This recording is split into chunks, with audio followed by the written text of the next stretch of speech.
ஐயா மூலிகையெல்லாம் போட்டு வைக்கிறது, மூலிகை கதையில தொன்னை எல்லாம் வருதுலங்க, அதெல்லாம் தேக்கலை தானே? ஆமாங்க ஐயா தேய்க்கிறது. உங்களுக்கு கோயில்ல, சிவன் கோயில்ல வந்து தொன்னையில ஏன் வந்து அந்த காலத்திலேயே சக்கரை பொங்கல் கொடுத்தாங்கன்னு இப்ப தெரியுதா உங்களுக்கு? புரியுதுங்க ஐயா. சூரியனும் சுக்கிரனும் யாருக்கெல்லாம் சேர்ந்திருக்குதோ அவங்க எல்லாம் தேக்கலையில வச்சு பொங்கல், சக்கரை பொங்கல் வச்சு சாப்பிடுங்க. கோயில்ல போய் சக்கரை பொங்கல் வச்சு சாப்பிடுங்க. தேக்கு வந்து சூரிய, பொங்கல் வந்து சுக்கர, இது ரெண்டும் சேர்ந்தா சூரிய சுக்கரம் வருது இல்ல, ஃபர்ஸ்ட் கிளாஸா வேலை செய்யும்.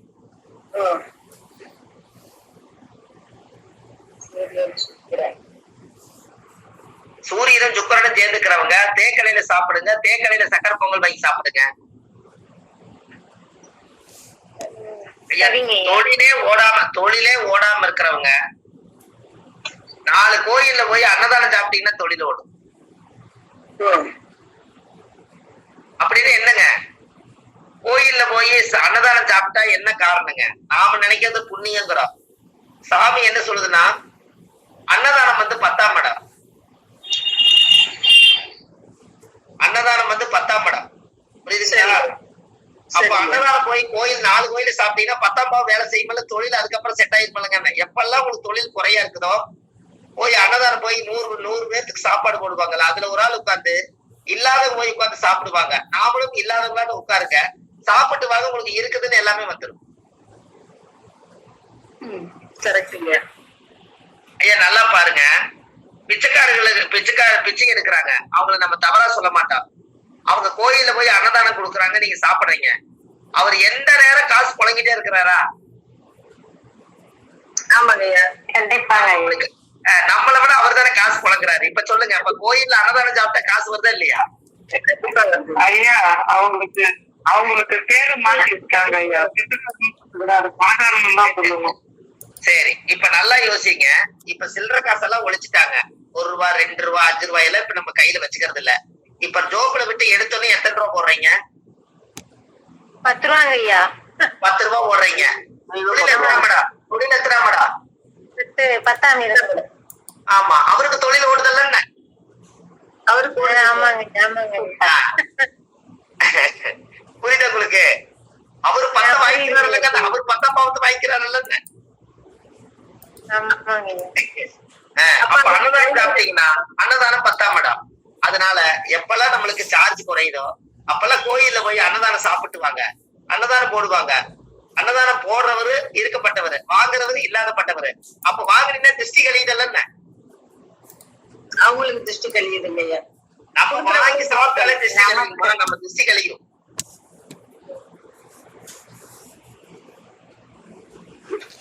ஐயா வணக்கம் ஐயா, ரமேஷ் பேசுறேன் ஐயா. ஐயா வகுப்பு ஐயா உங்களே முடிச்சுக்க சொல்லிட்டாரு ஐயா. ஏன்னா ஐயா கிளாஸ்ல இருக்காராம், அதனால ஐயால வர முடியல, அதனால வகுப்பு உங்களே முடிக்க சொன்னாரு. அதே மாதிரி நாளைக்கு கிருஷ்ணமூர்த்தி ஐயாவுடைய வகுப்பு, பிரசன வகுப்பு அங்க மகரிஷி இதுல நடக்குது. விருப்பப்பட்டவங்க அதை அட்டென்ட் பண்ண சொன்னாங்க ஐயா. நீங்களே சொல்லி நீங்களே நிறைய இது பண்ணிட்டுங்க ஐயா. ஓகேங்களா? நன்றி ஐயா. சரி சரிங்க ஐயா, ரொம்ப நன்றி ஐயா. நேரம் போனதே தெரியலீங்களேம்மா. ஆமாங்க ஐயா, இன்னைக்கு ரொம்ப சிரமமா. ஐயா ஒரு டவுட் ஐயா, இப்ப 4ல கேது மாந்தி இருந்தா நீங்க வீட்டுக்கு பரிகார தோஷம் செய்ய சொல்றீங்க இல்லைங்களா? நீங்க போன வகுப்புல அந்த நவதானியம் முளைப்பார வச்சு தீபம் போட சொன்னீங்களா? அது போட்டாலுமே இந்த தோஷம் கழியுமா? ஆமாங்கம்மா, அதுல 9 கிரகம் உள்ள வந்துருதல்லங்கம்மா. சரிங்க ஐயா. இங்க பாருங்க, இந்த சூரியன்னா யாருக்கெல்லாம் சூரிய திசை நடக்குதோ அவங்களுக்கு இங்க பாருங்க, இந்த ராஜா மாதிரி வச்சுக்கிறேன் பாருங்க. 4 பக்கம் ராஜா இருக்காரா இல்லையா? இருக்காருங்க. இது வந்து தேக்குதாங்க. சரிங்க சரிங்க. அதே பாருங்க, இது பாருங்க எப்படி வச்சிருக்காங்க, தெரியுதுங்களா? தேக்கு. 4 பக்கம் ராஜா நம்ம தொழில் செய்யற இடத்துல வைக்கிறோம்லங்கம்மா. இதெல்லாம் எங்கேயுமே கிடைக்கும்? இது ஒரு டைம் நான் துபாய் போயிருந்த மாதிரி ஏர்போர்ட்ல கிடைச்சது. அப்படி ஏதாவது இங்க ஏதாவது கிடைச்சதுன்னா உங்களுக்கு ஒரு தகவல் கொடுக்குறேங்க. சரிங்க. ஆமா, நல்லா பாத்துக்கங்க. உங்க வாழ்க்கையில நீங்க நிறைய இந்த பரிகாரங்களை எல்லாம் நீங்க எடுத்து அழகா எழுதி வச்சு ஜாதகம் பார்க்க வர்றவங்களுக்கு சும்மா அசத்துங்க. ஏன்னு கேளுங்க, காசே இல்லாம இந்த உலகத்துல வறுமையா இருக்கிறவங்களுக்கு கூட வாழ வைக்க முடியும்னு சொல்லி அவங்கள வாழ வச்சு அவங்கள அழகு பார்த்து 2 பணம் கூட நீங்க வாங்கிக்கலாம். ஆனா பரிகாரம் மட்டும் எளிமையான பரிகாரத்தை நீங்க நிறைய கத்து வச்சுக்கோங்க, உங்களுக்கு ரொம்ப புண்ணியம். இல்லைங்க, கண்டிப்பா கத்துக்கிறோங்க. சரிங்க ஐயா. ஆமா, ஏன்னா அந்த ஒரு வாய்ப்பு நம்மளுக்கு இறைவன் வந்து அமைக்கிறாரு. நீங்க சாதாரணமா ஒரு வெத்தலையில கூட நீங்க வந்து ஒரு பிரசனத்தை ஒரே ஒரு வெத்தலை வச்சு நீங்க பிரசனம் பார்த்திடலாம். ஒரே வெத்தலை வச்சு ஜாதகம் பார்த்திடலாம். எப்படி? ஒரே வெத்தலை என்னங்கம்மா? எப்படிங்க அது வெத்தலை ஒரு வெத்தலை? ஒரே வெத்தலையில நீங்க ஜாதகம் பார்த்திடலாம்னா அப்போ இந்த இடத்துல அத்தனை வெத்தலை பாக்கு வாங்கி கொடுத்து பிரச்சனை பார்க்க கொடுக்கறதே இல்லை. ஒரு வெத்தலை வாங்கிட்டு வாங்க, தண்ணியில அலசி அந்த வெத்தலை எடுங்க. முதல்ல அந்த வெத்தலை எடுத்து அந்த காம்பு பக்கத்துல இருந்து வால் பகுதி வரைக்கும் கோடு கோடா 6 கோடு போடுங்க. 5 கோடு போட்டீங்கன்னா 6 வந்துருமா? வந்துருக்குங்க ஐயா. நெட்டுக்கு அந்த காம்பு நேர் ஒரு கோடு நேரா கீசுங்க. சரிங்க. அப்ப இந்த பக்கம் 6 கட்டம், அந்த பக்கம் 6 கட்டம், 12 கட்டம் வந்துருச்சா? வந்துருது இல்லையா? ஸ்கெட்சில போடுங்க. புரியுதுங்களா? ஸ்கெட்சில போட்டீங்கன்னா அப்ப வலது பக்கம் வந்து காம்பை வச்சீங்கன்னா வலது பக்கம் 6 கட்டத்துல மேசங்கிறத முதல் கட்டம், அந்த காம்புக்கு பக்கத்துல வலது பக்கம் இருக்கிறத மேசம். 2வது கட்டம் ரிஷபம், மிதுனம், கடகம், சிம்மம், கன்னிங்க போது காம்பு கட்டம் வந்துருவீங்க. அதுக்கடுத்து துலாம்ங்கிறது காம்புக்கு அடுத்தது இந்த பக்கம் துலாம், விருச்சிகம், தனுசு, மகர, கும்பம், மீனம். ஒரே வெத்தலையில 12 ராசி வந்துருச்சாமா? வந்துருச்சுங்க. ஐயா ஐயா மறுபடியும் எனக்கு ஐயா ஐயா மறுபடியும் ஒரு முறை சொல்லுங்க. புரியுது. அதாவது ஐயா ஒரு வெத்தலையில முதல்ல சென்டர்ல ஒரு கோடு போடுங்க. அதுக்கப்புறம் காம்பு நேர் வந்து இப்படி குறுக்க ஒரு 1 2 3 4 5 அப்படின்னு போட்டீங்கன்னா கீழே 6ஓட நின்னுக்கும். 5 கோடு போட்டீங்கன்னா 6 கட்டம் வந்துருக்கலாமா? வந்துருது. சரி, இந்த பக்கம் 6 கட்டம், அந்த பக்கம் 6 கட்டம் வந்துருச்சு. அப்போ இந்த 6 12 கட்டம் இருக்கு, நமக்கு மட்டும்தான் தெரியும். இந்த வெத்தலை எடுத்து ஒரு பச்சரிசி மேல வைக்க சொல்லுங்க. பச்சரிசி மேல வச்சுட்டு அந்த ஸ்கெட்சில நீங்க கோலம் போட ஸ்கெட்சில நீங்க அந்த ராசி கட்டத்தை போட்ட ஸ்கெட்ச ஜாதகம் பார்க்க வந்தவங்க கிட்ட அந்த ஸ்கெட்ச கையில கொடுத்துருங்க.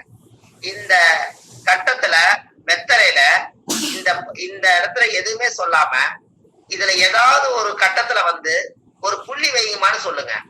அவங்க திடீர்னு 6ஆம் பாவத்துல கொண்டு போய் அந்த ஸ்கெட்ச் புள்ளி வைப்பாங்க. அப்ப 6ஆம் பாவம் கடன் பிரச்சனை, நோய் பிரச்சனைக்கு தான் வந்துக்கிறாங்கன்னு பிரசனத்துல சொல்லுங்க. ஜப்புன்னு இருக்கும்ல? கண்டிப்பா வருங்க. அருமையா. அப்போ ஜாதகமே அவர் பார்க்கலையே, டேட் ஆஃப் பர்த் நம்ம சொல்லல, நம்ம சுமந்துட்டு இருக்கிற கடனை எப்படி இவர் சொன்னாரு சொல்லி ஜோதிடருக்கு ஒரு வெற்றி கிடைக்கும் இல்லையா?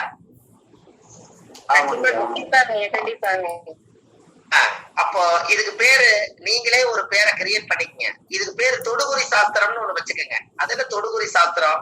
இது எதை தொடுறீங்களோ அந்த சாஸ்திரம் சொல்லுவேன் நீங்க சொல்லுங்க, அவ்வளவுதான்.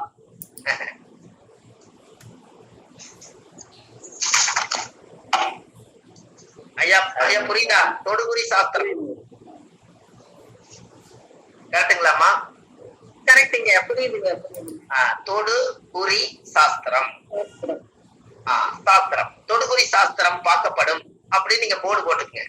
ஒரே ஒரு வெத்தலை வாங்கிட்டு வச்சவங்க என்ன ஒரு வெத்தலை வச்சு என்ன பண்ண போறாருன்னு பாப்பாங்க.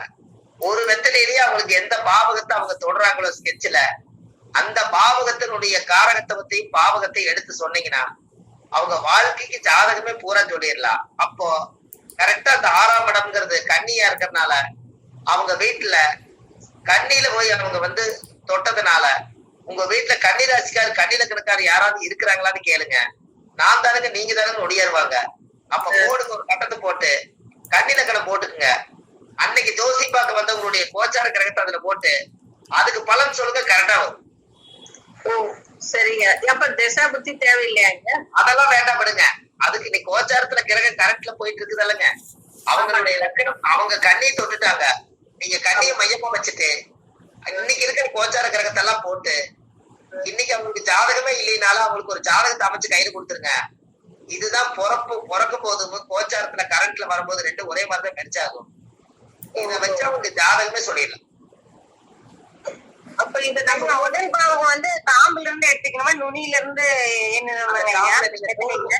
காம்புல இருந்து கீழே இறங்கி அந்த கோடு போட்ட உடனே அந்த காம்புல அந்த 1 2 3 6 பாகம் இந்த பக்கம் வரணும், இந்த பக்கம் 6 பாகம் வரணும். சரிங்க சரிங்க. முதல்ல மேல இருந்து கீழேங்கய்யா, மறுபடியும் மேல இருந்து கீழேங்கய்யா. ஆமா, மேல இருந்து கீழே அப்படியே மேல போயிடும். நீங்க மேல இருந்து தான் வரணும், மேல இருந்து வரணும். எப்பவுமே மேல இருந்து வந்தீங்கன்னா உங்களுக்கு ரொம்ப நல்லா இருக்கும். மேல இருந்து கீழே 6 எண்ணிட்டுங்கய்யா, மறுபடியும் மேல இருந்து கீழேங்கய்யா. 6 மேல எண்ணிட்டீங்க, மறுபடியும் 6 வந்து கீழே காம்பு வரைக்கும் மட்டும் 7ங்கிறது காம்பு கட்ட பக்கத்துல இருக்கிறது 7 8 9 மேல போய் 12 முடியுங்க. சரிங்க சரிங்க.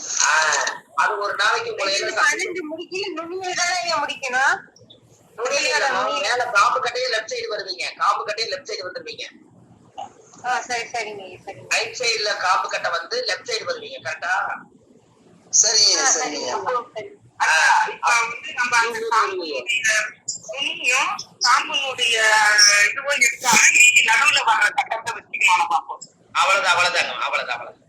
6 கட்டை போட்டு ஒரு கணக்கா நீங்க நேரா கோடு போட்டாலே 6 இப்படி குறுக்க 5 கோட்டைக்குனாலே 6ஆ மாறிக்கும். உங்களுக்கு பேரு தொடுகுடி சாஸ்திரம். எங்களுக்கு வித்தியாசமா ஜோசி பாத்தீங்கன்னா கூட்டம் வருமல்ல, ஒரே ஒரு வெத்தலை வச்சு அவங்க பூரா சொல்லி போட்டாங்க. எனக்கு இத்தச்சோடு ஜாதத்தை கொண்டு போய் எதுவுமே தெரிஞ்சுக்க முடியல, இவங்க பரவாயில்லைன்னு சொல்லுவாங்க, உங்களுக்கு வெற்றி கிடைக்குமல்ல. என்னங்க ஐயாவுக்கு தான் அதெல்லாம் சேரும். ஐயா இருக்கட்டுங்க ஐயா, நீங்க எல்லாம் ஜோதிடத்தை ஒரு விஷயத்த கத்துட்டு போய் ஒருத்தர்கிட்ட ஒப்படைக்கும் போது, நான் வந்து 12 சேர்ல மேக ராசி, ரிஷவ ராசி, மிதுன ராசி 12 சேர்ல 12 ராசி எழுதி வச்ச ஒரு விசேஷ வீட்டுல ஒருத்தர் வந்து உட்கார சொன்னேன்.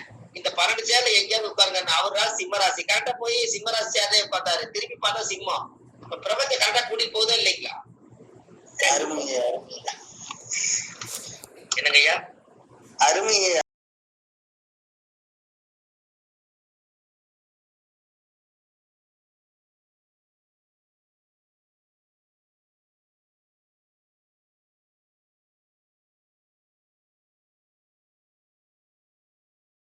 அந்த கவி வந்து எந்த புத்தகம் சார்? புலிப்பான ஜோதி. அதெல்லாம் அந்த காலத்துல முன்னோர்கள் சொல்லி கொடுத்து நாங்க சொல்றோம், நீங்க ரெக்கார்ட் அப்படியே எடுத்துக்கங்க. திட்டமா இருந்தது மற்றொரு மனங்கள் செய்தால் மனவாளன் இறந்து போவானுங்கிறது அந்த காலத்துல எல்லாம் பராசரர்கள் முனிவர்கள் இதெல்லாம் பார்த்த ரெக்கார்டுகள். Okay sir, okay. இது நீங்க இப்ப ரெக்கார்டு வந்ததே நீங்க அதை தெரிஞ்சுக்கணும், அதெல்லாம் தப்பு இல்லை.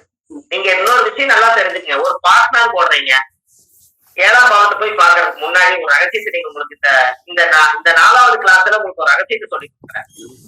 ஒரு திருமண பொருத்த நான் இது வரைக்கும் திருமண பொருத்த நான் பார்க்க மாட்டேன். நம்ம ஜாதகத்துல திருமண பொருத்தம் பாக்குறது இல்லை. நம்ம ஆபீஸ்ல ஜாதகம் மட்டும் ஏதோ முன்னிலை ஸ்பெஷலிஸ்டா இருக்கும் நம்ம தரலாம். அதனால ஒரு விஷயம் நல்லா தெரிஞ்சு முடிஞ்ச அளவுக்கு திருமண பொருத்த நீங்க பாக்குறத சாப்பிட்டா ஒரு விஷயம் நான் சொல்றேன், உங்களுக்கு தேவைப்படுமா? சொல்லுங்க ஐயா. ஒரு விஷயம் சொல்லிட்டாரு ஐயா. சொல்லுங்க ஐயா, தெரிஞ்சுக்கிறோம். சொல்லுங்க ஐயா. உடஞ்ச நட்சத்திரத்துக்கு உடையாத நட்சத்திரத்துக்கு சேர்த்து வச்சீங்கன்னா பிரச்சனை தான் வரும். உடஞ்ச நட்சத்திரத்துக்கும் உடையாத நட்சத்திரமா ஐயா? சார் சவுண்ட் வரலைங்க சார். பார்த்தீங்க ஐயா. ஓகே சார், புரியுது சார். அதாவது கிருத்திகைக்கு வந்துட்டா மிருகசிருஷா அந்த மாதிரி தான் வந்து சேர்க்கணும், அந்த மாதிரி சொல்றீங்க கரெக்டா சார்? அதாவது உடஞ்ச நட்சத்திரம்னா கிருத்திகை உத்திராடம் வந்து உடஞ்ச நட்சத்திரம், உணர்வுக்கம் விசாகம் பூரட்டாதி உடஞ்ச நட்சத்திரம், மிருகசீரிசம் சித்திரை அவிட்ட உடஞ்ச நட்சத்திரம், 3 நட்சத்திரம் தானுங்கம்மா. இதெல்லாமே இதுல ஒரு மாதிரி அதுல ஒரு மாதிரி இருக்கா இல்லையா? உடைந்த நட்சத்திரம். ஆமா ஆமா சார், ஆமா சார். ஆமாமா. மிருகசீரிஷ நட்சத்திரம் 2 பாதம் ரிஷப ராசியில இருக்குது. மீதி 2 பாதம் எதுல இருக்குது? அதுல மிதுன ராசி. மிதுனத்துல இருக்குது. அப்ப இது உடஞ்சு போச்சு இந்த நட்சத்திரம். ஆமா, ஊன நட்சத்திரக்காரு கூட 2 காலம் இருக்கிறவருக்கு ஊன நட்சத்திரத்தை கட்டி வச்சீங்கன்னா ஓட்டப்பந்தயம் வச்சா 2 பேரும் ஈக்குவலா ஓடுவாங்களா, இல்ல ஒரு ஆள் மொண்டி நடப்பாரா? ஒரு ஆள் வந்து இல்ல நொண்டி நடப்பாரு. அப்ப இவர் எப்படி வாழ்க்கையில ஈக்குவலா போவாருன்னு கேட்க? போக முடியாது.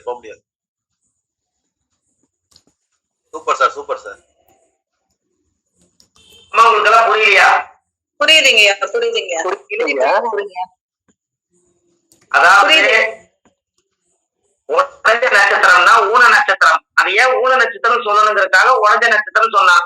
ஒரு விரல் குச்சி எடுத்து உடைச்சா 2 ஆயிடுது. அதே மாதிரிதான் கார்த்திகை நட்சத்திரம் ஒரு வாரம் மேச ராசியில இருக்குது, மீதி 3 வாரம் ரிஷப ராசியில இருக்குது. உடஞ்சு போச்சு. ஆனா நட்சத்திரம் ஒண்ணுதான். ஆனா அது காவாசி பவர் தான் மேசத்துல இருக்குது. மீதி முக்காவாசி பவர் எங்க இருக்குன்னு சொல்லுங்க. ரிஷிபத்துல உடஞ்ச நட்சத்திரம் தானே? ஆமாங்க ஐயா. அப்ப உடஞ்ச நட்சத்திரம் தானே? கண்டிப்பா கண்டிப்பாங்க. அப்ப நீங்க நல்லா நினைச்சு பாருங்க. அப்ப உடஞ்ச நட்சத்திரம் உடஞ்ச நட்சத்திரம் உடையாத நட்சத்திரத்துக்கு எப்படிங்கிறது இப்ப தெரியுதுங்களா? அப்ப நம்ம உடஞ்ச நட்சத்திரத்தை போய் உடையாத நட்சத்திரத்துக்கோட எப்படி தெரியுதுன்னு கேட்கிறேன். அப்ப திருமண பொருத்தத்துல பார்க்கும்போது அப்போ முழு நட்சத்திரம் வந்து அது நல்ல ஓட்டமா இருக்கும். 2 பேரும் ஈக்குவலா ஓடுவாங்க. ஒருத்தருக்கு உடஞ்ச நட்சத்திரம்னா தாளற்ற கலையற்ற உடலற்ற நட்சத்திரம். அப்போ அந்த ஜாதகத்துல கார்த்திகை நட்சத்திரம் 1ஆம் பாதம் இருந்து மீதி 3 பாதம் இருந்தா அந்த நட்சத்திரம் உடஞ்சிருச்சு. அப்ப அந்த ஜாதகம் ஊன நட்சத்திரம். ஊன நட்சத்திரக்காருக்கு 2 காலம் இருக்குது. அவர் ஓடிடுவார், இவர் ஓட மாட்டாரு. அப்ப வாழ்க்கையிலேயே இவங்க வந்து 2 பேரும் ஈவனா வராதலங்க. ஆமாங்க ஆமாங்க. இப்ப ஒரு பார்ட்னர் போட்டு தொழில் பண்ணலாமான்னு கேட்டீங்கன்னா முதல் உடஞ்ச நட்சத்திரத்துக்கு உடஞ்ச நட்சத்திரமே சேர்த்திட்டீங்கன்னா உடைபட்ட நட்சத்திரம் 2 சேர்ந்தா மைனஸ் பிளஸா மாறிடும். ஒருத்தருடைய நட்சத்திரம் வந்து உடஞ்ச நட்சத்திரமா இருந்து இன்னொருத்தருடைய நட்சத்திரம் முழு நட்சத்திரமா இருந்தா வேகமா ஓடுவாருன்னு சொல்றேன். ஆமாங்க. மைனஸ் பிளஸ் மைனஸ் என்னங்கம்மா? மைனஸ் பிளஸ் மைனஸ்ங்க சார். மைனஸ் இல்லையா? அவ்வளவுதான். ஒண்ணு பிட்பாய்க்காரனோட பிட்பாய்க்காரன் சேர்ந்தா யாரும் கேட்க மாட்டாங்க. நல்லவன் போய் கெட்டவன் கூட சேர்ந்தா ஏன் இவர் நல்லா இருந்தா ஏன் பிட்பாய்க்கோட நீ சேர்ந்தான்னு கேட்பாருன்னு கண்டிப்பா கேட்பாரு. அப்போ இதெல்லாம் உங்களுக்கு இந்த மாதிரி ஒரு விஷயங்கள். அப்ப இதை நம்ம தெரிஞ்சுக்கணும் இல்லைங்களா? கண்டிப்பா தெரியணுங்க இதெல்லாம். சூட்சமங்கிறது இதுதாங்கம்மா. நட்சத்திரத்துக்குள்ளேயே சூட்சமங்கள் இருக்குதா இல்லைங்களா? கண்டிப்பா இருக்கு. என்னங்கம்மா? கண்டிப்பா இருக்குங்க ஐயா. ஐயா இது ஒரு மந்திரம் மாதிரி இருக்குங்க ஐயா. ரொம்ப நன்றிங்க ஐயா. புரியுதுங்கம்மா? ஐயா இந்த திருமண பொருத்தத்துக்கு வந்து உடைஞ்ச நட்சத்திரத்துக்கு உடைஞ்ச நட்சத்திரமும் உடையாத நட்சத்திரத்திற்கு உடையாத நட்சத்திரமும் சேர்க்கும் போது நல்லா இருப்பாங்கன்னு அப்படி சொல்றீங்க இல்லைங்களா? அதுதான் எங்களுக்கு வந்து இது வந்து ஒரு மந்திரம் மாதிரி இருக்குங்க ஐயா. ஈஸியா இருக்கு. ரொம்ப நன்றிங்க ஐயா. ஆமாங்கம்மா. நாளைக்கு நம்மளால ஒரு வாழ்க்கை வந்து அப்படி இதாகக்கூடாது. சரி, சப்போஸ் இப்போ ஒரு இந்த இடத்துல ஒண்ணு வச்சுக்கோங்க. ஐயா நாங்க தெரியாம பண்ணிட்டோம், இப்ப என்ன பண்றதுன்னு கேக்குறாங்க. என்ன பண்ணலாம்? ஆமாங்க ஐயா, அதுக்கு நீங்க சொல்லி தரணுங்க ஐயா. அது ஒரு பரிகாரம் சொல்லுங்க சார். இல்ல சொன்னதுக்கு வந்து எத்தனை பேர் வந்து கல்யாணம் போச்சு, எல்லாரும் பிரச்சனையில இருக்கும், பரவாயில்ல இருந்துட்டு போட்டோம். ஆனா ஒரு சில பேர் இப்படி பண்ணித்தான் வாழ்ந்துட்டு இருக்காங்க. இதுக்கு ஒரு தீர்வே கிடைக்காம சுத்திட்டு இருக்கிற என்ன வந்து பெரியவங்க அமைச்சு கொடுத்துட்டாங்க. நாங்க ஒன்றும் பண்ண முடியாது, கூட சொல்ல முடியாது. நாங்க சின்ன குழந்தைகளா இருந்தா பெரியவங்க பார்த்து சோசியல் கேட்டு செஞ்சுட்டாங்க. ஆனா பிரச்சனை நீங்க சொல்ற மாதிரி போயிட்டு இருக்குது. இதுக்கு ஏதாவது தீர்வு சொல்றதுன்னு கேக்குறாங்க. இதுக்கு கல்யாணம் பண்ணது சிரமப்படுறதுக்கு ஒரு பரிகாரம் வேணும்ல? கண்டிப்பா வேணுங்க ஐயா. அன்னைக்கு நான் சொல்றேன். சரி, அப்ப நீங்க ஒண்ணு பண்ணுங்க. இந்த பரிகாரம் உங்களுக்கு ஒரு வித்தியாசமான பரிகாரத்தை இப்ப சொல்றேன். 4வது வகுப்புல நீங்க நல்லா பாருங்க. உடஞ்ச நட்சத்திரத்துக்கு உடையாத நட்சத்திரத்துக்கு சேர்ந்து வாழ்ந்து போராடி ஜெயிக்க முடியலன்னு நீங்க என்ன பண்றீங்க தெரியுமா? நல்லா ஒரு கல்யாண மாசத்தை 2 பேருக்கு ஆகிற மாதிரி ஒரு கல்யாண மாசத்தை எடுங்க. கல்யாண மாசத்தை எடுத்து நீங்க உடையாத நட்சத்திரக்காரே இருந்தா கூட உடஞ்ச நட்சத்திரக்கார கல்யாணம் பண்ணி இருந்தா அந்த உடஞ்ச நட்சத்திரக்காருக்கு கரெக்டா முழு நட்சத்திரம் உங்க ஜாதகத்துக்கு முழு நட்சத்திரம் தாராபலன் சந்திரபலன் பார்த்து 2 பேருடைய முழு நட்சத்திரம் என்னைக்கு வருதோ யாரோ ஒருத்தருக்கு முழு நட்சத்திரத்தை முகூர்த்த நாள் அன்னைக்கு எடுத்துக்குங்க. அந்த முகூர்த்த நாள் அன்னைக்கு ஒரு மஞ்சள் கொம்பை முதல் நாளே ஒரு 3 நாளைக்கு முன்னாடி ஒரு மஞ்சள் கொம்பை கட்டிட்டு எல்லா தாலியெல்லாம் எடுத்து புது சரண்ல கோர்த்து வச்சு நீங்க முழு நட்சத்திரம் வரும்போதே ஒரு குலதெய்வம் கோயிலையோ ஒரு சிவன் கோயிலே போய் அவங்கள மறுதிருமணம் பண்ண சொல்லுங்க. அந்த ஊனம் அதோட நிவர்த்தி ஆயிரும். இதுக்கப்புறம் வாழ்க்கை சிறப்பா இருக்கும். எப்படி? அப்பா சூப்பருங்க, அற்புதங்க. ரொம்ப நன்றிங்க ஐயா, ரொம்ப நன்றிங்க ஐயா.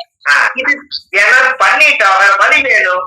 புதுசா ரிப்பன் கட்டி மறுபடியும் வீட்டை ஓபன் பண்ண மாதிரிங்க, மறுபடியும் திறப்புகளை வச்ச மாதிரி கணக்கு. அதே மாதிரி வாழ்க்கைக்கும் அப்படித்தான். அதை ஏற்கனவே கட்டி இருக்கிறத 3 நாளைக்கு முன்னாடியே மஞ்சள் கொம்பு எடுத்து கழுத்துல கட்டிட்டு, ஒரு பெண்ணு வந்து என்னைக்கு மங்களி கழுத்தியே இருக்கணும். அதனால மங்களி கழுத்து ஒரு மஞ்சள் கொம்பை கட்டிட்டு அந்த தாலி அவங்க கையில இறக்கி கொடுத்து எல்லாத்தையும் எடுத்து மங்கலியோ சரடு குண்டு எல்லாத்தையும் கோர்த்து எல்லாம் ஒரு அம்மன் கடையிலயோ ஒரு தெய்வ பூஜையில வச்சிருக்கேன். 3 நாளுக்கு அப்புறம் எப்ப அந்த கரெக்டா அந்த முழு நட்சத்திரம் வருதோ அன்னைக்கு முறையா ஒரு அக்னி ஹோமம் பண்ணி ஒரு புது வேஷ்டி துண்டு புது பட்டு சேலை வாங்கி நீ மறுபடியும் மறுபூசனாவே நான் ஏத்துக்கிறேன், மறுபுண்டாட்டியாவே நான் ஏத்துக்கிறேன்னு சொல்லி சூரியன் சாட்சியா முறையா நீங்க கல்யாணம் பண்ணிட்டு வந்து ஒரு 10 பேருக்கு சாப்பாடு போட்டு வந்து அன்னைக்கு ஒரு நாள் நீங்க 2 பேரும் கைய புடிங்க, வாழ்நாள் முழுது பிரிய மாட்டீங்க, நல்லா இருப்பீங்க. இந்த தார தோஷத்துக்கு இப்படிதாங்க பரிகாரம் சொல்றாங்க. இருந்தாலும் இந்த உடஞ்ச நட்சத்திரத்தோட வாழ்ந்துட்டு இருக்கிறமே சிறப்பு சிறப்புங்க, இது ரொம்ப சிறப்புங்க. இது எவ்வளவு பேருக்கு வாழ்க்கை கிடையாது. இது உங்களுடைய பதிவுல நீங்க உலகத்துக்கு கொண்டு போய் சேர்த்துங்க. எத்தனையோ மக்கள் வாழ்ந்துட்டு போகட்டும். ஆனா கல்யாணம் பண்ணிட்டு போறாங்க. அந்த காலத்துல எங்களுக்கு பாட்டே எப்படி தெரியுங்களா, 27 நட்சத்திர பாட்டு எங்க வள்ளுவருடைய சமுதாயத்துல தரிக்கால் பாட்டுன்னு சொல்லுவாங்க. தரிக்கால் பாட்டு அசுவனியும் பரவனியும் கார்த்தியும் காலம் கொண்டது நேசம், கார்த்திகை முக்காலும் ரோகிணி பின்னரையும் கொண்டது நிசமம். இப்படித்தான் அசுவனியும் பரணியும் கார்த்தியும் காலம் கொண்டது நேசமா மனப்பாடம் பண்ணி வச்சுக்கோணும். அப்ப 4 நட்சத்திரம் போய் கார்த்திகை நிக்கிற வரைக்கும் 9 வாரம் போய் நின்றுமா. மறுபடி கார்த்திகை முக்காலும் ரோகிணி மிருகசீரிசத்து பின்னரையும் கொண்டது ரிஷபம். இப்படித்தான் அந்த காலத்துல உடஞ்ச நட்சத்திரத்தை சேர்த்து பாடுவோம். கண்டிப்பா கண்டிப்பாங்க. அப்போ உங்க வாழ்க்கையில இந்த மாதிரி ஒரு விவரங்களை நீங்க தெரிஞ்சுக்கணும் அப்படிங்கிறதுக்காக இந்த விஷயத்தை இன்னைக்கு வந்து இனிமேல் திருமண பொருத்தம் ஏதாவது பார்க்க முடியாதுன்னு நீங்க சொல்ல முடியாது. ஏன்னா அது திருமண பொருத்தத்துக்கு வரத்தான் செய்வாங்க. நீங்க ஜாதகத்தை பார்த்த உடனே ஒரு செகண்ட்ல நீங்க முழு நட்சத்திரம் மீது உடஞ்ச நட்சத்திரம் சொல்லிடுவீங்க. அதுலயே நம்ம திருமண பொருத்த பார்த்த மாதிரி ஆயிடும். ஆமாங்க. இனிமேல் நீங்க நட்சத்திர பொறுத்து நீங்க அது மற்றதெல்லாம் அப்புறம் பாத்துக்கலாம். அதனாலதான் அந்த காலத்துல கார்த்திகை நட்சத்திரத்துக்கும் கார்த்திகை நட்சத்திரக்காரர்களுக்கும் கார்த்திகை உத்திராடத்துக்கும் குரு முதல் பூச விசாகம் போராட்டாதிக்கும் மந்திரை பொறுத்து வராது. ஆமா சார், வராது வராது வராது இல்லைங்க. ஆமா சார், வராது. பூச அரசு உத்திரட்டாதிக்கும் பரணி நட்சத்திரக்காருக்கு மந்திரை பொறுத்து வராது. சந்திரனோட நட்சத்திரத்துக்கு ராகுவோட நட்சத்திரத்துக்கு மந்திரை பொறுத்து வராது. இவங்க எல்லாத்துடைய நட்சத்திரங்களும் மந்திரை பொறுத்து வராது. அப்ப இதையெல்லாம் தாண்டி 1000ல் 1ங்கிற மாதிரி அவங்களுக்கு வாழ்க்கைய மனைவி அமைவதெல்லாம் இறைவன் கொடுத்து வராது. இதுல எத்தனையோ 1000 அவங்கவுங்க முன்ஜென்மத்துடைய அந்த கர்மா வச்சுதான் அவங்க திருமணத்துக்குள்ளே வருவாங்க. அதனால அது ஜோசியர் மாட்டிக்கூடாது, அவ்வளவுதான் விஷயம். சார் ஒரே ஒரு சந்தேகம் சார், இதை வந்து மறுத்தாலி கட்டுற நாள் வந்து ஒரு 3 நட்சத்திரமா இருக்கணும், கட்டுதானே சார்? மறுத்தாலி கட்டுற நாள். ஆமாங்க ஐயா, மருதாளி கட்டுறது வந்து ஊன நட்சத்திரமா தான் ஊன நட்சத்திரத்திலேயே நீங்க கட்டுங்க. ஓகே, அப்படியே கட்டுங்க ஐயா. நீங்க எப்படி பிறந்தீங்களோ அதே மாதிரியே ஜோடி பிடிங்க. ஓகே ஐயா, தெராசுல போய் நீங்க 50 கிலோ வச்சீங்கன்னா மறுபடியும் இன்னொரு 50 கிலோ வைக்க வரைக்கும் தெராஸ் வெயிட் பண்ணிட்டு இருக்கோம். அதுக்கப்புறம் வெயிட்டிங் கரெக்ட் ஆயிடுச்சுன்னு எடுத்துருவாங்க. ஈக்குவல் வாழ்க்கை ஆணும் பெண்ணும் சரிசமம் வைக்கிறது அப்படித்தானே வரும். ஓகே நீங்க சொல்லுங்க ஐயா. அந்த மஞ்சள் மாங்கல்யம் கட்டணும் இல்லைங்களா ஐயா? ஆமா. அதை என்ன பண்றதுங்க ஐயா? அது வந்து நம்ம ஒரு பெட்டியிலையும் கூட ஒரு மஞ்சள் துணி கட்டி ஒரு சூட்கேஸ்லயோ ஒரு பீர்வாவையும் வச்சுக்கலாமல்ல ஐயா? அதுக்கப்புறம் ஒரு 3 நாளுக்கு அப்புறம் இறக்கலாமல்ல? அதான் ஐயா. இப்போ மருதாளி கட்டிட்டு அப்புறம் பழைய கட்டி இருக்கிறது என்ன பண்றதுன்னு கேட்பீங்க? இறக்கலாம், அது வேண்டியது இல்லை. அது நம்ம அவுத்துக்கலாம். அவங்களவே அவுத்து சொல்லுங்க, நீங்க அவுக்காதீங்க. சரிங்க சரி. பெண்களவே அவுத்து சொல்லுங்க. மறுசாடு மாத்தும் போது அவங்களே அவுக்குறாங்களா இல்லையா? இல்லைங்க, அது பண்றதுன்னு கேக்குறாரு இல்லையா? அது உண்டியல்ல போடுறதா, கோயில் உண்டியல்ல இல்ல? அதை அது வேண்டப்படுங்க. அது யாராலும் காலை மிதிப்பாங்க, கையை மிதிப்பாங்க. நான் என்னங்கிறேன்னா, ஒரு பொக்கிஷம் குருங்கிறவர் அது வெளியேற்றாதீங்க. குருங்கிறவர் தான் மஞ்சள் ஒரு மஞ்சள் துணியில கட்டி ஒரு சும்மா வீட்டுக்குள்ள நீங்க ஒரு பீர்வாவில சும்மா வச்சிருங்க, அவ்வளவுதான். சரி சரி ஐயா, நீங்க மறு திருமணம் வந்து நீங்க இப்படி நட்சத்திரம் பார்த்து 2வது இந்த மாதிரி பண்றத யாராவது ஜாதகத்துல தொழில் சரியில்லைன்னா தொழிலுக்கு இந்த பரிகாரத்தை நீங்க செய்யுங்க, ஃபர்ஸ்ட் கிளாஸ் வேலை செய்யும். நல்லா பாத்துக்குங்க, ஒருத்தரோட ஜாதகத்துல 10ஆம் பாவ தொழில் ஸ்தானம் கெட்டு போய் அவர் தொழில ரொம்ப லாஸ் ஆகி நல்லா போயிட்டு இருந்த தொழில் லாஸ் ஆயிடுச்சுன்னா அவருக்கு என்ன காரணம் இருக்கு தெரியுங்களா? ஜாதகம் நல்லா இருக்குன்னு தான் அவர் தொழில் பண்ணிருப்பாரு, ஆனா அவர் ஆரம்பிச்ச தேதி சரியிருக்காது, போட்ட முதலாம் கீழே போயிடும். அப்ப நீங்க என்ன பண்ணணும் தெரியுங்களா? ஆரம்பிச்ச தேதி பூஜை போட்ட தேதி சரியா இல்லைன்னா அதே 10 குறைவர் நல்ல ஆட்சி உச்சமா இருக்கிறனால 10ஆம் பாவத்தை கோச்சாரத்துல குரு பாக்குறனால இவருக்கு நல்ல தாராவளம் எல்லாம் பார்த்து ஒரு நல்ல தொழிலுக்கு ஒரு சிறப்பான ஒரு நட்சத்திரத்தை எடுத்து கொடுத்து அன்னைக்கு கரவதி ஹோமம் பண்ண சொல்லி ஒரு ரிப்பனை பூரா கட்டி விட்டுருங்க. ரிப்பன் ஒண்ணு கட்டி விட்டுற சொல்லிங்க கடைக்கு முன்னாடி. யாரோ ஒருத்தர் தொழில் அதிபரா யார் நல்லா தொழில் செய்யறாரோ அவரை கூட்டிட்டு ஒரு கத்திரிக்கோல்ல ரிப்பன் கட் பண்ணி அவர் யாகத்தை தொட்டு கும்பிட சொல்லுங்க. அந்த இடம் புனிதமானவர் வந்தா அந்த தொழில் புனிதமாயிரு, தொழிலை ஜெயிச்சிருவாரு. எப்படி? சிறப்புங்கய்யா, ரொம்ப சிறப்புங்கய்யா. இது ரொம்ப அற்புதமான விஷயங்க. இது எனக்கு புரியல. இல்ல, ரொம்ப சிறப்பான விஷயமா இருக்குதுங்க. பண்றோம் 1 கோடி, நம்ம தொழிலே தெரியலன்னா 1 கோடி 2 கோடி போட்டு அவர் இன்வெஸ்ட் பண்ணிருப்பாரு. உங்களுக்கு நேரம் தெரியல, நேரம் தெரியல சொல்றது கூட நேரத்தை மாத்திரக்கு என்ன வழி? கண்டிப்பாங்க. அவருக்கு ஒரு ரிப்பன் கட்டினீங்கன்னா அவரை வெளியே இருந்து பாக்குறவங்க என்ன நினைப்பாங்க? ஏதோ புதுசா கடை சிறப்பு விழாவா இருக்குது, மாந்தலை எல்லாம் கட்டிக்கிறாங்க, ரிப்பன் எல்லாம் கட்டிக்கிறாங்க, உள்ள ஐயர்கள்லாம் இருக்கிறாங்க, ஏதோ இந்த இடத்த ஏதோ புனிதப்படுத்துறாங்களான்னு தெரியுதுன்னு வெளியே இருந்து பாக்குறவங்களுக்கு தெரியும். ஒரு கோயில் கட்டி கும்பாபிஷேகம் பண்ணா சாமிக்கு எப்ப சக்தி கூடும்னா நீங்க புனித நீராட்டிகளான்னு வைக்கிறது மட்டும் பெரிய விஷயம் இல்ல. இறைச்சி எடுக்காதவர், மட்டன் சிக்கன் சாப்பிடாதவர், இறைச்சி எடுக்காதவருடைய உடம்பு புனிதமான உடம்பு. அவர் ஒரு ஆன்மீகவாதியா இருப்பாரு, ஒரு ஆதீனமா இருப்பாரு. அவர் கோயிலுக்குள்ள எல்லா சாமியும் சுத்தி பார்க்கும் போது அந்த இடம் புனிதமானவர் வந்ததுனால அந்த இடம் புனிதமாகும். அதுதான் அது கணக்கு. அதே மாதிரி தொழில ஒருத்தர் புனிதமானவர் ஓபன் பண்ணி கொடுத்தாருன்னா அவர் கட் பண்ண யோகமே இவர் அசுர வளர்ச்சி கொண்டு போயிடும். எப்படி? கண்டிப்பா கண்டிப்பா, ரொம்ப சிறப்புங்க. இதெல்லாம் ஒரு ஒரு அந்த காலத்துல ஆதிகால பரிகாரம்னு நம்ம இந்த ஒரு வார்த்தையை நான் வச்சதுக்கு காரணமே ஆதி காலத்துல எப்படி முன்னோர்கள் வாழ்ந்தாங்க. அந்த காலத்துல ஒரு ஐயப்பன் கோயிலுக்கு போகணும்னா சபரிமலை கட்டிட்டா அந்த ஊர்ல உறவுக்காரர்கிட்ட சொல்லி அரிசி எல்லாம் போட்டு அவங்க வீட்டுல எல்லாரும் சோறு போட்டு சாதாரண வரப்பட்ட சபரிமலை ஐயப்பனுடைய கோயிலுக்கு இருமணி கட்டி போவாங்க. அப்ப இங்கேயே அவங்க எல்லாம் ஆசீர்வாதம் பண்ணி அந்த உறவுகளை எல்லாம் ஒன்னா சேர்த்து கொண்டு வருவாங்க. அப்ப அந்த வீட்டுக்கு புனிதமானவங்க எல்லாம் வந்தோடனே இவருடைய கர்ம தீருது பாத்துக்குங்க. ஆமா ஆமாங்க. அவர் ஐயப்பனுடைய நிறம் என்ன? வேஷ்டி கருப்பு. கருப்பு. கர்மாகாரன் யாருங்க? அவரும் கருப்பு. சனி பகவான். சனி பகவான். சனி பகவான். அப்ப இவங்க அரிசி போடுறாங்க, போயிட்டு திரும்பி வர்றது நிஜம் இல்ல, அதுக்காக அரிசி போட்டு விடுறாங்க, வாக்கரிசி. அதுதான் இருமணி பயிர் போடுறாங்கன்னு. ஆமாங்க. அது வாக்கரிசி போடுறதுக்கு போனவர் திரும்பி வரலைனால் அரிசி போடாம அந்த ஆத்மா சாந்தியா கூடாதுங்கிறதுக்காகத்தான் 3 கை அரிசி போட்டு இருமுடி கட்டி தலையில ஏத்தி வச்சு போகும்போது சாமியே சரணம் ஐயப்பான்னு சொல்றீங்க. ஒருத்தர் இறந்துட்டாங்கன்னா ஒரு சரணம் ஆயிட்டாரு சொல்றீங்க. அப்ப இவர் சரணம் ஆயிட்டாருன்னு மனுஷன் போய் போட்டு திரும்பி வந்தாதான் மறுபடி. எப்படி? அருமை அருமைங்க. எல்லாம் அர்த்தத்தோட வார்த்தைகளுங்க. அர்த்தமாவே இருக்கு எல்லாத்துக்கும். அர்த்தம் மிகுந்த வார்த்தைகள் எல்லாம். அதுக்கு பேரே சபரிமலை ஐயப்பன். அஞ்சமாதேவிக்கு காய் உருட்டுறாங்க. என்னைக்கு கன்னிச்சாமிகள் எல்லாம் சபரிமலை சன்னிதானத்துக்கு போகாம இருக்குதோ அன்னைக்கு ஐயப்பன் மஞ்சமாதேவிய கல்யாணம் பண்ணிக்கிறேன்னு உட்கார்ந்து இருக்கிறாரு சன்னியாசியா.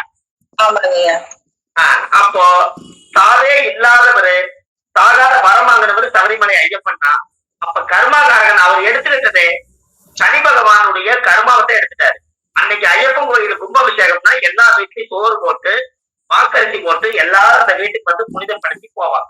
சபரிமலை போயிட்டு அந்த நெய் தேங்காய உடைச்சாச்சுன்னு சொன்னா அவருக்கு தனி கர்மாவா போனவரு நெய் குரு தேங்காய உடைச்சொன்னே புட்டு மாதிரி இருக்குமா. அப்ப அவர் சொல்லுவாரு, வாய்க்கட்டு கட்டிதான் உடைப்பாங்க. மேல எங்க நீங்க ஐயப்பனுடைய கோயில் சன்னிதானத்துல மேல போய் பாத்தீங்கன்னா கிளீனா கட் பண்ணே புட்டாடு விழுகும். ஒழுகுச்சுன்னா அந்த வருஷம் அவங்களுக்கு கொஞ்சம் தெரியலன்னு அர்த்தம். அப்ப நம்ம விரதம் இருந்து அதுல தெரியுது. எப்படி? கண்டிப்பாங்க ஐயா. இந்த 48 நாள் கடுமையான விரதம் இருந்து அந்த இருமுடி நிறைக்கும் போது அந்த ஆத்மா அந்த புனிதம் எல்லாமே இருக்குங்களா?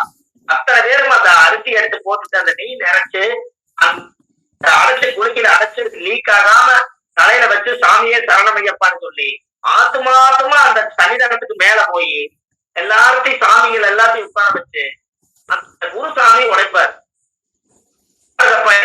என்றதாங்க பாருப்பா உட்கார வச்சு இப்படி உடைச்சாங்கன்னா அப்படி புட்டு மாதிரி விழுந்ததுன்னா அந்த ஐயனுடைய அந்த வந்து கூடி இருக்குது. விரதம் இருந்ததுக்கு அந்த ஐயப்பன் அதுல காமிக்கிறாரா? அங்கேயே பிரச்சனை வருது பாருங்க. எப்படி? கண்டிப்பா பிரச்சனை அங்கேயே கொடுத்தாங்க. அங்கேயே பிரச்சனை வருது. தேங்காய் பிரச்சனைங்கிறது இப்படி வச்சுக்கோங்க. நீங்க தேங்காய் பிரச்சனை இதுதான். நீங்க போய் யாராவது ஜாதகத்துல 48 நாள் நீ குலதெய்வம் வேணும் விரதம் இருந்துப்பான்னு சொல்லுங்க. நெய்ய நிரப்பி வீட்டுல கொடுத்துருங்க.